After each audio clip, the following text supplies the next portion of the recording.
The gameplay provided in this video is from a live stream of mine. If you want to watch me play video games live or check out any of my other channels, the link to those are always in the description below. Enjoy the video. So today was actually the opening day of E3.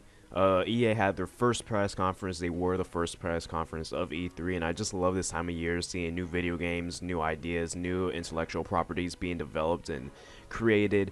And EA once again had their first press conference today, and I'm actually going to go through some things I liked, didn't like, wanted to see more of, and things I really didn't care about. So here we go, guys. So we'll start with the things I didn't like. The first thing they actually showed was the Battlefield 5, like more of that.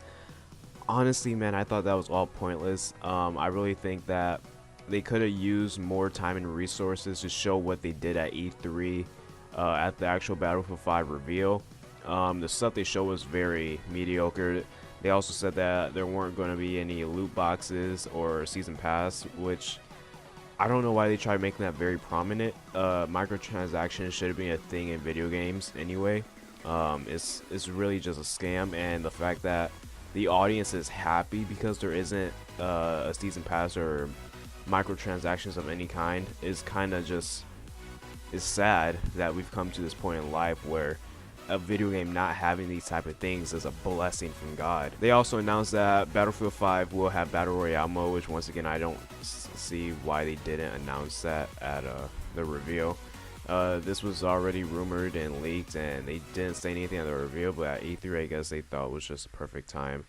Overall, I just thought the Battlefield 5 segment of the EA press conference was just pointless, and I really didn't see a need for it. Another thing I thought was pointless was the NBA Live 19 trailer. It was just thrown on the screen and nothing was said about it. It was like they just wanted us to like look at it, and I'm not a huge fan of like sports games. I really don't invest that much money into them. If I want to play a sports game, I'm gonna buy one and then probably not buy another one for like a decade, because for me at least, sports games are the same exact thing every single year, just slightly updated graphics and a new roster and maybe a new like UI or something like that, but it's pretty much the same thing every single year as far as mechanics goes. So I'm not too big on sports games, but I did think that this NBA Live 19 trailer was a bit odd in its placement in the press conference itself. Now here's the thing I hated the most from this press conference. It was a mobile matchup of EA's new mobile game called Command and Conquer Rivals, and it was just so weird, dude. It was like they were trying to make this press conference a gaming event, a tournament or something. It was awkward and misplaced. They shouldn't have done what they did. They should have just did the reveal trailer, been like, hey, it's coming out pretty soon. Android users can actually play the alpha now, and that should have been that. They didn't need two gaming stars to come up there and play that game. It was kind of awkward and kind of weird. But yeah, let me know what you guys think about that. Now, things I did like was how EA announced their cloud streaming gaming service. It's called Origin Access Premier. It's a subscription-based service. PlayStation has pretty much the same exact thing as PlayStation Now, just with EA games.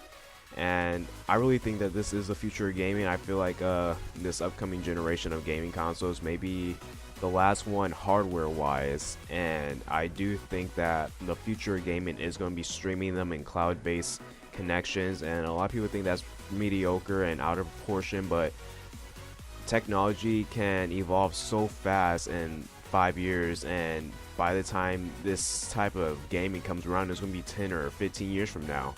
And imagine how far technology would have gone, imagine how far the internet would have gone. Because right now they try implementing something like this into our society now, it would not work because our internet connections just are not stable enough to maintain something like this. But I really believe in about 10 or 15 years from now, internet will be fast enough and stable enough to do something like this, and cloud-based streaming when it comes to video games is the future of gaming, and that's just that. Another thing I really like was how EA slipped in their new Star Wars game that I believe Visceral Games was actually working on, but they shut it down and had a couple of the Visceral members come over to Respawn, and they're working on a new Star Wars game called Jedi Fallen Order. It's going to come out in Q4 2019. I was so excited when they was talking about this, and when he said that it takes place during the dark times of Star Wars, I was actually just sitting in my room yelling episode 3, episode 3. I was thinking about the Order 66 and how the Empire rose from that specific scene, and I was so excited. And then like later when the host was talking to the dude behind the studio or whatever, he was like, yeah, it's going to take place during the dark times. And she said, for any of the Star Wars nerds out there, do you have like a specific like time period in the movies when this takes place? And he said episode 3 and 4, between those two movies. I was like, dude, this is going to start with Order 66. It's going to look so good. If you probably already know this, but I'm a huge Star Wars nerd. I love it, every single movie, and I'm really excited to see what they do with Jedi Fallen Order. I cannot wait to see some gameplay for this. We might actually see some gameplay from it, or concept art 29 or Comic-Con. So I'm really excited to see what they do with this game, and hopefully it is more of a story-based game, you know, not multiplayer focused like Battlefront 2. I would like Respawn to focus more on the story than multiplayer in this game, and if they do that, this game will blow the waters away. Speaking of Star Wars, we're going to stick with that. Battlefront 2, a representative of DICE came out and told everybody how they messed up their first go around with Battlefront 2. How the release for that game was brutal. Personally, I enjoy the game, man. The supply drop system was pretty whack, but as far as the game, take away the supply drops, as far as the game, it was solid. It wasn't the best game I've ever played, but it was solid. It was fun to play with, and he admitted that they made a lot of mistakes. They're updating a lot of stuff, and one thing that I was excited to see was that one of the time periods that we will be exploring in 2018 is the Clone Wars. They will be adding a whole bunch of new maps, a couple of new heroes and villains, General Grievous, Obi-Wan Kenobi, Anakin Skywalker, and Count Dooku, and I'm just super excited to play these characters in Battlefront 2. It's gonna be awesome. Right now the Han Solo DLC or event is going on. Haven't had time to play that quite yet, but I guess I would give it a shot just to get my Battlefront 2 skills back up to par so I can get ready for all this Clone Wars DLC coming in the near future. One thing that did surprise me that I did enjoy was a new game called Sea of Solitude. It's an indie game. It's by Joe Me Studios, indie developer. This game is going to become an EA original, sort of like a way out. And I really support these indie games, man. I love playing indie games. If I don't want to play something like online or just any other game, I will, you know, play an indie game like Limbo or something. And Sea of Solitude does look very promising. It looks very engaging. It looks like it's going to really hit you in the feel sometimes, because the woman that came out and talked about this game told us about how although this game takes place in a fantasy world, the emotions you feel and the emotions you see within this game are real. And I'm all for emotional experiences. I love The Last of Us, I love Uncharted, all these games that capture your emotions very well and just can tell a story in a very compelling way. I enjoy. And I feel like Sea of Solitude will be one of these indie games that go under a little bit but are actually very good, and a lot of people don't play it because it's an indie game. So I'm really looking forward to that game. The last thing I really enjoyed from the EA press conference was Anthem. This probably stole the show for me. Anthem was, man, I was actually blown away, because it looks like they are really trying to incorporate, like, do what Destiny did wrong. You know, improve what Destiny did wrong. It's a multiplayer game. It's mainly multiplayer focused, but they are going to make a good story, and I feel like that's something Destiny really lacked in.